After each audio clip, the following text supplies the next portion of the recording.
కడప జిల్లా ఒంటిమిట్టకు చేరిన బాలరాముడు తిరుమల తిరుపతి నుండి అయోధ్యకు దాన ధర్మ చారిటబుల్ ట్రస్ట్ మరియు బాబా పిక్చర్ వారి సంయుక్త నిర్వహణలో నిర్వహించిన పాదయాత్ర ఒంటిమిట్టకు చేరుకుంది. వారు ఏకశిలపై వెలసిన సీతారామ లక్ష్మణ మూర్తులను దర్శించుకున్నారు.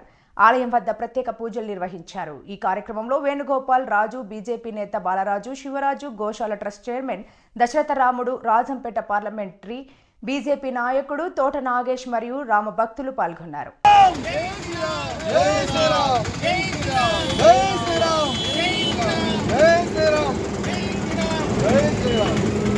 ఆర్లగడ్డలో తయారై అయోధ్య దాకా రథయాత్రగా వెళ్తుంది.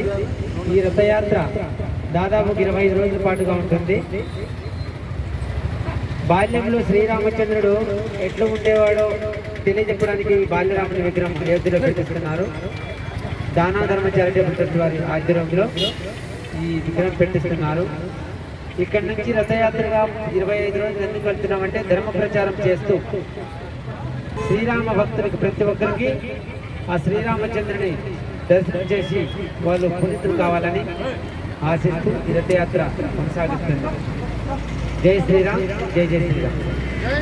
ఈరోజు ఆళ్ళగడ్డ నుండి అయోధ్యకు ఈ యొక్క బాలరాముని ఉదయాత్ర ఈరోజు మన ఒంటిమిట్టైన పుణ్యక్షేత్రం కోదండరామస్వామి క్షేత్రానికి చేరుకున్నారు.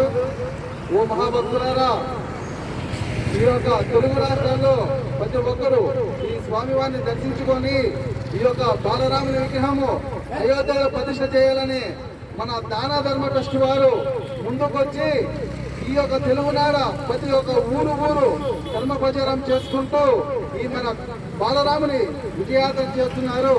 ఈ రోజు మన ఒంటిమిట్ట కోదండరామ క్షేత్రానికి వచ్చారు. ఈ కార్యక్రమానికి ఇచ్చేసిన హిందూ బంధువులందరికీ నమస్కారాలు. అలాగే ఈ యొక్క దాన ధర్మ ట్రస్ట్ వారు ఈ యొక్క కార్యక్రమం చాలా విజయవంతంగా చేశారు.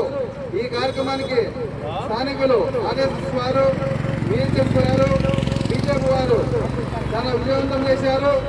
అందరికీ జై శ్రీరాముని. నేను దశరథ మహారాజ్ స్వామి ట్రస్ట్ నుంచి మాట్లాడుతున్నాను. జై శ్రీరామ్.